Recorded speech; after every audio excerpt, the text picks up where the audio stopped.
time to strip all title. Her Majesty puts foot down to punish Harry and Meghan's new political move.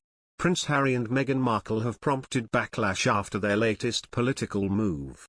The Duke and Duchess of Sussex, who stepped down from their active roles in the royal family in 2020, have criticised the UK and world governments over COVID vaccines.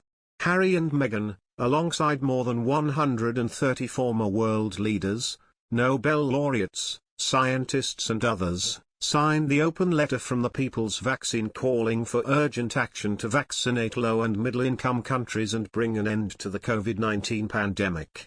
The couple has been criticised for the move, with one Twitter user, @KateHouse1976, commenting, "Let us sign a vacuous letter criticising the UK while we sit by our pool in our multi-million-dollar home in California."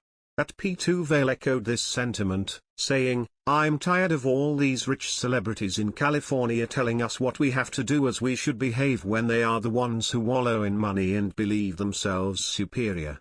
@Anne Royal Flush added, "That's about all they are capable of doing, releasing statements, signing letters, and giving speeches. They've literally done nothing else to ensure vaccines reach everyone. They've not even shared photos/statements of them taking the vaccine to encourage their fans to do so too." @Emma Yarturk said, "Tell them to shut up already, they don't live in the UK." The Duke and Duchess of Sussex asked to lose all of their royal titles and patronages, according to a poll conducted by a local media outlet. Commenting on the poll, some of the readers insisted the Sussexes had disrespected the Queen by trying to turn themselves into celebrities. While some fumed, "This pair are an embarrassment to the royal family and should be stripped of all their titles and privileges." Others commented, "They should have lost all their privileges 12 months ago. And it should have been done when they left the UK." Last October, Republican leaders want Meghan Markle stripped of her royal title. The backlash came after the Duchess penned a letter advocating for paid parental leave. Duchess Meghan penned an impassioned open letter to the Senate Majority Leader Chuck Schumer, DNY, and House Speaker Nancy Pelosi, DMD, in which she called herself an engaged citizen and a parent. "I'm writing to you on behalf of millions of American families who are using their voices to say that comprehensive paid leave should not be a place to compromise or negotiate," she wrote. In fact, most nations already have paid leave policies in place.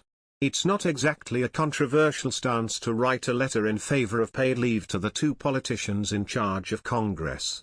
But some Republicans have since spoken out about Meghan's advocacy, telling her to stay in her lane when it comes to political issues.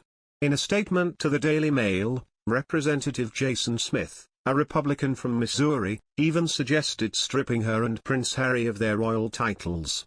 Ms. Markle's latest interference in US politics reignites the question in my mind as to why the royal family does not simply strip her and Harry officially of their titles, particularly since she insists on sending this under the pretense of being the Duchess of Sussex, he told the publication.